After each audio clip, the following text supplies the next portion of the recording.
I'm single and I'm proud. I'm single and I'm sound. I'm single and I never frown. I'm single and I'm never down. 'Cause you see, I'm single in a generation where all the couples ever do is get down. And the only time they ever frown is when they aren't making love sounds in the back of daddy's car. And losing their innocence is something to be proud of. For guys, gloating, boasting, and hoping to show that they are more of a man than the last man because of the amount of girls' bedrooms he snuck out of. Now you see, last time I checked, sex between a man and a woman wasn't only through physical touching, but also through spiritual soul. So then as guys, why do we solely ever think about the damage we've just done to that one night stand? That one night stand that's standing in her bedroom right now, thinking about that one night.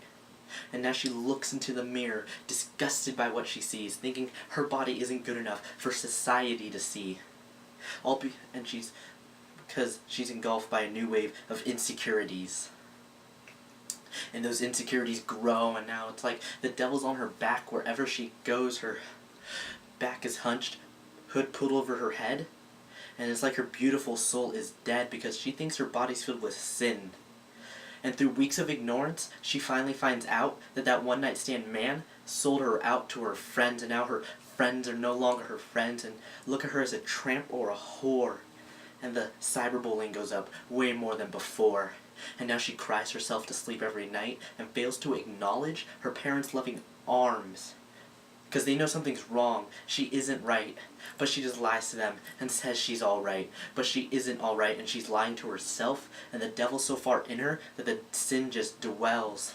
And with her back against the wall and the world seemingly against her, she gives up all hope as she exhales a deep breath, and that'd be her last breath.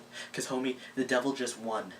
She's hanging from the ceiling with the devil's tongue gripping her neck, and the devil just adds another soul to his bag. 'Cause he thinks of us as artificial rags. All because she just wanted to make her friends proud, and was a little disorientated from the party's sound, and didn't want that hot boy to frown when she really didn't want to get down.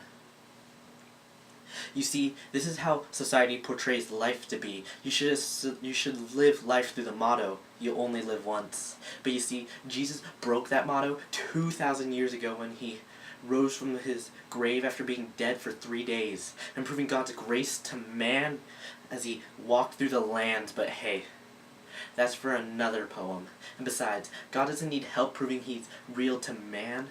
So let's just move on with the poem, because it doesn't end with one gender, but goes to the man. And this is where it gets a little interesting, you see. As guys, we get into this game as soon as we hit junior high, and we get high. No, not that high when you get a hit of Mary Jane, but that high with the rush of dopamine in your brain. That started out with looking at a few pixelated pictures. And slowly you train your brain to feed off this dopamine high, and it becomes worse when it becomes the first thing you think of, and reverse the last thing you dreamt of. And see, this only adds fuel to the flame this only adds fuel to the flame, and as soon as that flame sparks, it's like a forest fire in your brain. It burns down all your social trees that were once growing so strong and tall until you got hooked on pornography. And then that planted the seed for lust and greed to grow without a pain. And now let's fast forward to high school. That lust and greed has grown to a great red oak tree, red for the color of sin, as acts like a gate that even the grace of God had difficulty getting in. 'Cause you didn't accept God when you had the chance freshman year, you'd rather go down that path of being that one-night stand man. And now you look at every girl with lust. You might even earn her trust, but homie, that's just false love. 'Cause you just want to get her innocence at the expense of her inexperience with guys. And if you call yourself a man by that definition, you might as well bury yourself now, because you're basically dead. As Jesus died for you on the cross, crowned thorns upon his bloody head, you waste your life trying to get every girl in bed. And now let's move on to senior year. Your so-called girlfriend has finally left you, because by now, all the girls know your history with other girls.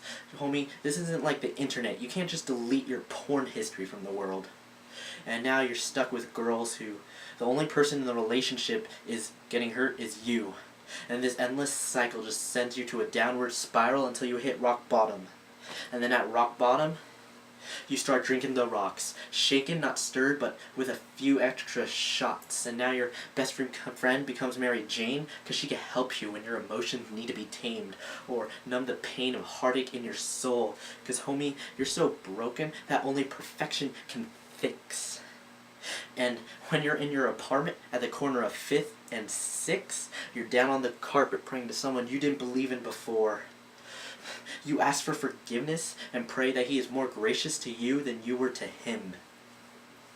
And God, being of unworldly perfection, said, I don't care for your past. I cleanse you of your sin. I only ask that your complete faith in me.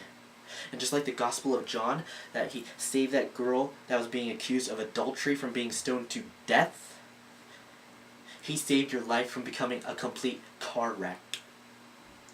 And this is the part where I'm gonna preach the gospel, because you see, God is so great that he forgave you and me, and being raised in an almost atheist family, that was hard for me to believe that this unseen force was still accepted me as his son, as I slandered religion and bashed on him.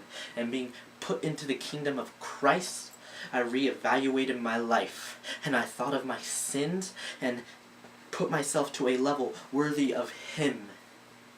And now that I see that I was never single in the first place, I was in a relationship with God, so powerful and everlasting, he was blessing me.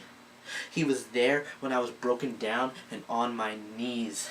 I'll proudly say I'm taken by God. The sounds of these words are really his thoughts. He will never frown at me, and he'll guide me even when I'm down. See, this is Generation Single, taken by God and living by the Bible. I never have to live a hard life because he encourages me to be the best that I can be. So I'll leave it at this. I'm taken and I'm proud. I'm taken and I'm sound. I'm taken and I never frown. I'm taken and I'm never down. 'Cause you see, I'm taken in a generation where God loves me.